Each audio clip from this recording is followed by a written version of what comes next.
ताड़ियों की गूंज में मोहतरम साईं सैयद इसरार अहमद शाह मरकजी सदर सिंध साथिन।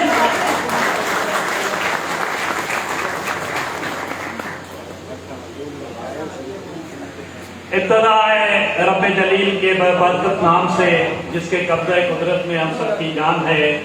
दुरूद और सलाम उन अजीम हस्तियों पे जिनके लिए कायनात को खल्क किया गया।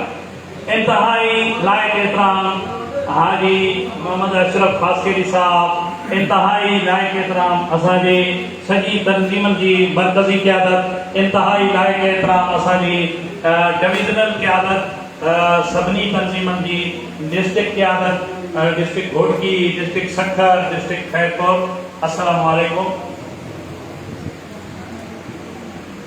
सबसे पहले तो मैं अपनी क़यादत, मरकज़ी क़यादत को मुबारकबाद पेश करता हूँ कि ये जो जब वर्कर्स कन्वेंशन तय किया जा रहा था उसका शेड्यूल, तो उस वक्त ये था कि पता नहीं क्या होगा, कैसे प्रोग्राम होगा, लेकिन अल्हम्दुलिल्लाह जब हिम्मत की जाती है तो सब मंजिलें आसान हो जाती हैं। तो मैं आपको हमारे सब जो लीडरान हैं, उनके साथ जो पूरी तंजीमों के वर्कर्स हैं, उन सबको मुबारकबाद पेश करता हूँ ऐसा अच्छा कन्वेंशन करने पे। मैं शहजाद अब्बासी साहब के साथ अपनी डिविजनल क़यादत जो भी है और उन सब का भी इंतहाई मशकूर हूँ कि उन्होंने ये बेहतरीन प्रोग्राम रखा। साईं मुझा वो चवंदा आहिनि त जॾहिं घेर में लहजे थो, पाणी में घिड़जे थो, त पोइ इहो ख़तरो न हूंदो आहे त हाणे असां जो छा थींदो, पाणी लॻंदो, शेल लॻंदा।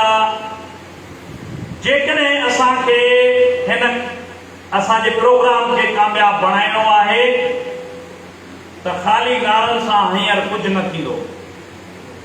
अवां जे साम्हूं कराची जो एहतजाज बि थी चुको, अवां जे साम्हूं हिकु ॾींहुं मुकमिल सिंध बंदि रही, अवां जे साम्हूं ही एहतजाज अवां ॾिठो, ही हेॾो वॾो एम्प्लॉइज जो सैलाब हो, पर गवर्नमेंट ते ज़रे जो बि असर कोन पियो।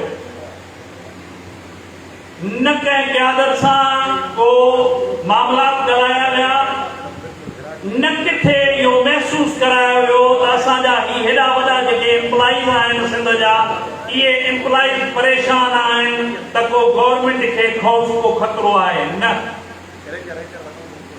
असां खां गवर्नमेंट खे को खौफ़ ख़तरो न आहे, एतिरे ताईं जो असां कफ़न मथे सां ॿधी करे निकिरा। जॾहिं कराची जो एहतजाज थियो, कराची जे एहतजाज में शाम थियण सां ई असांजा दोस्त चवण लॻा त साईं हाणे भला वापसि वञूं।